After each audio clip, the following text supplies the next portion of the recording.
The American Heart Association is quickly becoming my favorite branch of the medical industrial complex because they keep giving me all this great material for videos here. So they're having this weekend down in New Orleans the big powwow, their scientific branch, I put scientific in quotes here, getting together to share all the research that they've been doing over the past year. And they just released yesterday or the day before this article for kind of, I guess, popular consumption by everybody.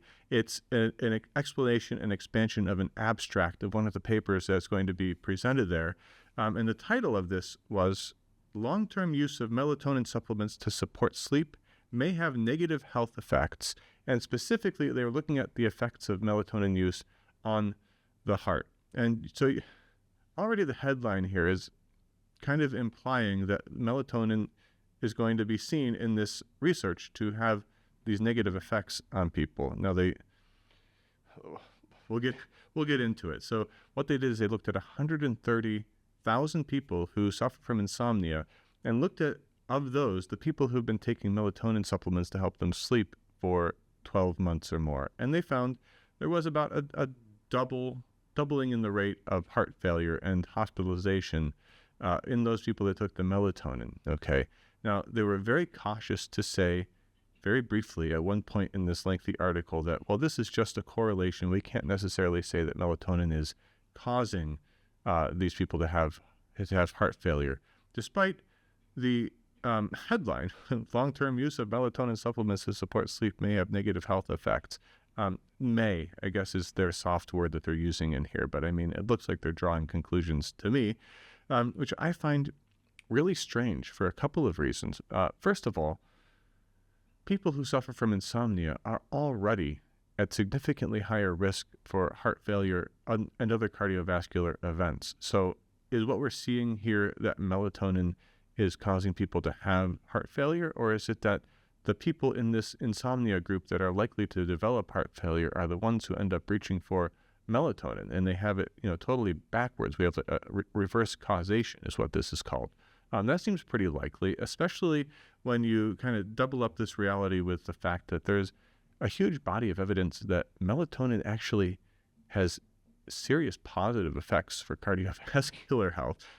It's antioxidant and anti-inflammatory for the heart tissue and for the tissues of the blood vessels. It helps to regulate blood pressure. It helps to support the health of the heart in the event that someone does have heart failure.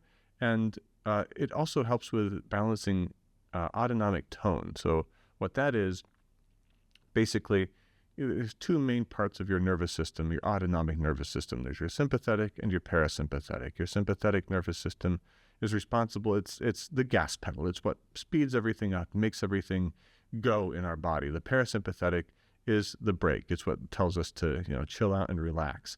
And there is a very solid hypothesis around imbalance in sympathetic tone and parasympathetic tone being one of the major contributing factors to cardiovascular disease. So the cholesterol theory is, totally debunked at this point. There's something to be said for this coagulation theory that kind of competes with it, but I really think the biggest and most solid evidence really lies with there being strong neurological related etiologies to cardiovascular disease. But my point here is there's a big plausibility gap here in melatonin being the cause of these people's heart disease, which again, you give them a little bit of credit. They did do the little dance and recite the causation correlation mantra of scientism. But really, to release an article like this before the research article has even been published or discussed or peer-reviewed, to my knowledge, I think is really just reckless and really indicative of the medical establishment's game, which is that they will take a look at this small little corner of evidence, this little bit of research that bolsters their pro-pharmaceutical, pro-medicalization stance, and ignore another large body of evidence that's contrapuntal to that and dismiss it. We saw that just recently with the whole Tylenol autism thing, totally hyper-focusing on this one little reality. And the next thing you know, you have women overdosing on TikTok on liquid Tylenol who are pregnant. I mean, it's insane to the point of being totally disgusting. Now, right out the bat, if you've been following our channel, I'm not a big fan of supplementation in the first place. I really think, if you have something like insomnia going on and melatonin helps, that's great. It can be a crutch while you delve deeper into, the real causes of our insomnia. We have so many reasons. I mean, these things are one of them. All of this blue light at us all the time. We've just kind of really, our habits have crumbled as a society around sleep entirely.